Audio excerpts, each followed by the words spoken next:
Subscribe करें हमारे YouTube channel साधना gold को और पाएं वीडियो सबसे पहले। और हाँ, बेल आइकन दबाना ना भूलें।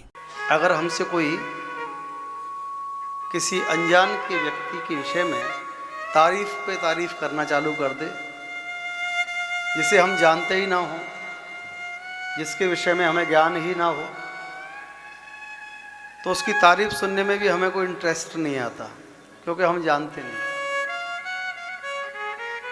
तो ये जानना जरूरी है कि हम कथा किसकी सुन रहे हैं। सच्चिदानंद रूपाय विश्वोत्पत्त्यादि हेतवे, सच्चित और आनंद के स्वरूप प्रभु की का स्वरूप कैसा है, उनकी पर्सनैलिटी कैसी है। देखिए, जब हम प्रणाम भी करते हैं तो ये विशेष ध्यान रखना चाहिए कि जब हम किसी से मिलते हैं तो कई बार हम घुटने को हाथ लगा देते हैं। आजकल के युवा बच्चों को तो मैं ये देखता हूँ, घुटनों को हाथ लगा देते हैं। कई और बच्चे भी ऐसे देखें, वो घुटनों को भी हाथ नहीं लगाते, सामने से देखेंगे वो ऐसे हो गया काम। लेकिन प्रभु के सन्मुख जब जाएं तो कैसे प्रणाम करना चाहिए, उनके रूप स्वरूप को ध्यान रखते हुए, उनकी पर्सनैलिटी के हिसाब से उनको प्रणाम कैसे करना है। साष्टांग प्रणाम करना है। जब किसी संत को प्रणाम कैसे करना है, साष्टांग प्रणाम करना है। ये नहीं कि घुटने को हाथ लगा दिया हो गया।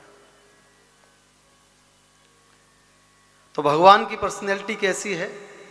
सत्य। जानना परम आवश्यक है। अगर नहीं जाने तो बात बनती नहीं। जाने बिन न होए प्रतीति, बिन प्रतीत न होए प्रीति। जब तक जानेंगे नहीं, प्रीत नहीं हो सकती है।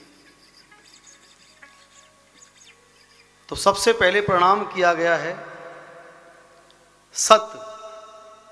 सत्य का अर्थ, मान लीजिए जब जीवन में हम कभी झूठ बोल दें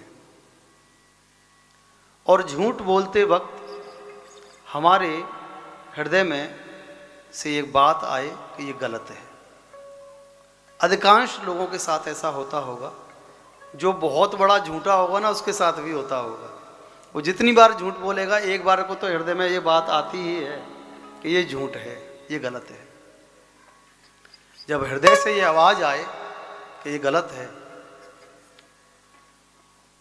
तो समझ लो ये भगवान की पर्सनैलिटी है, ये भगवान की आवाज़ है जो आपको सचेत कर रही है कि ये गलत है। सत्य, क्योंकि सत्य स्वरूप परमात्मा है।